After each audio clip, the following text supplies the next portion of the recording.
The heavy metal shutters blocked all light. Breathless void of space waited beyond the sheets of metal.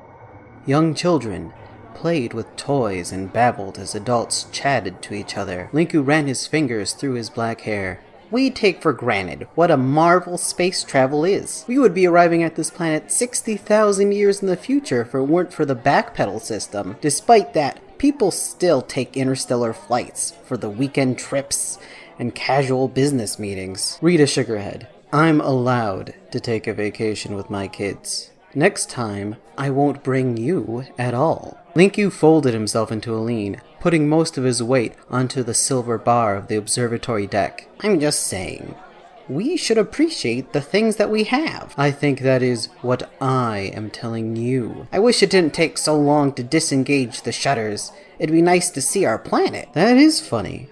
When we visited Mars, they had them open, on the approach, before the backpedal even kicked in. It was neat to watch the planet lose some of the pink hues and get greener. An older man with a gray mustache in the chair in the lower tier turned to Liku and Rita. They used to say that there is a pesky dust cloud around Faung. They need to keep the shutters up for so much longer because of it. Linku snorted. There isn't a dust cloud.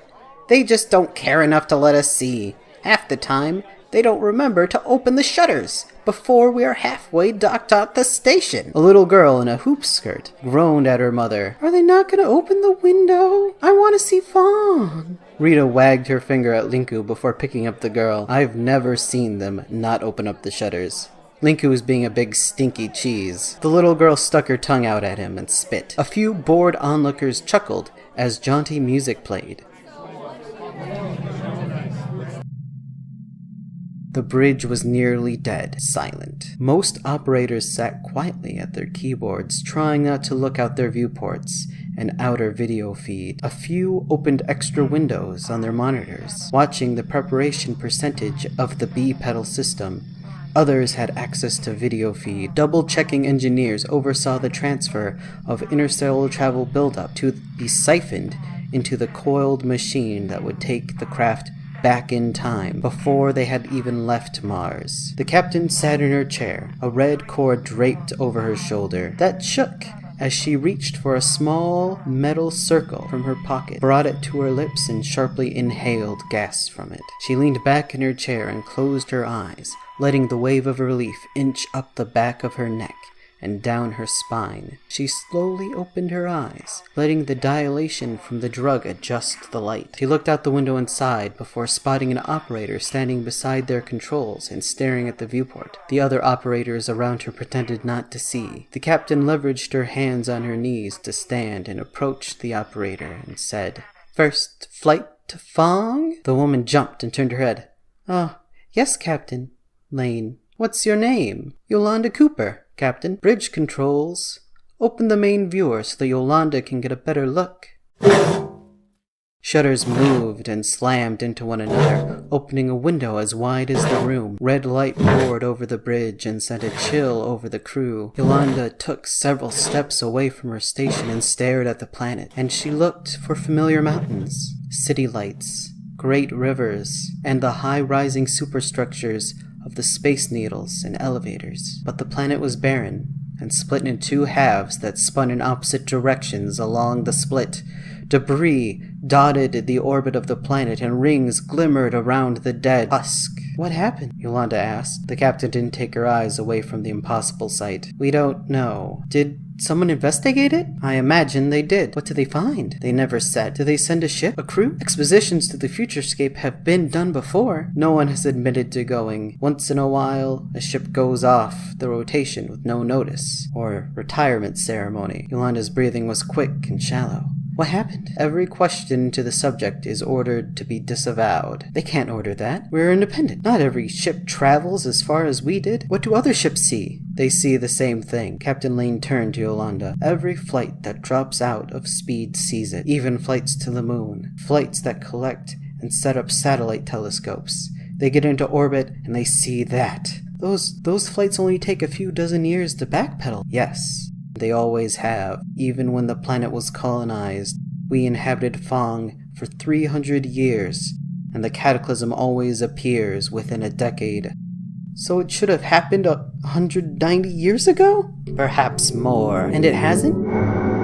White sparks enveloped the screen. Everyone's eyes seemed to go out of focus, feeling every part of one's body being individually wrapped in fluff, taken off a shelf and put back together. The feeling washed over the crew. The feeling of tender regions falling gently down the roller coaster when the feeling without leaving set all the passengers back in their place. The world came into focus. Everyone settled from their uncomfortable seats and allowed themselves to unapologetically look out the monitors and viewports. The captain took a step in front of Yolanda. Every time we backpedal, I expect it to stay. I expect to see the destruction, but the cataclysm hasn't happened yet. The two gawked at the teal and pearly planet, vast forests parted by shimmering waters, towers of purest white reaching into space. The sun even seemed to glimmer, gentler behind them. Yolanda stared. A voice cleared their throat. Backpedal system successful, Captain. Open shutters. The captain took several steps back to her seat and tapped on a button. Attention passengers, we have arrived in the orbit of Faung 3 hours before we departed Mars. It has been a very pleasant 4 days serving as your captain. Docking is expected to commence in 30 minutes. On behalf of myself and the crew, I thank you for flying with us. Yolanda moved. What's that? Captain Lane looked her head on. I believe I explained that to you. You explained that we don't know anything. It's the truth. The captain inhaled on her flask. Yolanda's eyes searched the space in front of her. What do we do? The passengers filtered slowly from the observatory. Rita leaned on a bar, looking over her world. It's just really nice, isn't it? There's a distinct look to Faung. Doesn't have the same blue as Earth or that pink tint of Mars. Linku pushed his hair out of his face. Not every planet can look completely different. Don't put such a high standard on it. Rita raised her eyebrows. Don't put a high standard on the universe? Will it get body image issues? That isn't what I mean. You might disappoint yourself when you see new planets. I don't think we will see many more planets in my lifetime. Nothing will make me leave Faung. The little girl walked too close to the wall in her hoop skirt and fell over. Continuing to chat nicely, their belongings were prepared and unstoned. Children jumped and yelled. The pristine image of their teal planet dotted with blue and white stood in their memories. But in the still quiet moment, they could smell a hint of burned, stale ozone. Rita lifted her daughter off the neatly made bunk bed and was interrupted by the metallic sound of the door. We'll be out in a minute. I was just changing a diaper. Rita! Yolanda's voice gasped in short, panicked breaths. Rita turned. How was your work placement? Her eyes sinking into the pinpoint concern when she saw tears. Honey, something wrong? Yolanda walked past Rita's unsteady arms before they melted around her. Their lips locked. Rita fought off a smile and searched Yolanda's eyes. What happened? It is what is going to happen. When? Sometime in the future, or the past. Faung is destroyed. The little girl unzipped a tiny bag and pulled out a tiny hammer and started tapping on things. Faung is fine. I was on the observation deck when we arrived. Rita held Yolanda's elbow in her hands and guided her to sit. We don't show you. The shutters are kept closed on purpose, so that the people don't see it. See what? Faung, destroyed, broken apart, on fire and spinning, and the atmosphere ablaze and in rings around it. Rita blinked. Something without an atmosphere can't be on fire. Don't nitpick me when I'm panicking! The little girl dropped her hammer and started crying. Rita's lips and fingers curled as she took a breath. Yolanda's eyes burned into Rita as she picked up the crying child. Yolanda looked at the little girl. I'm sorry. Rita nodded her head. Me too.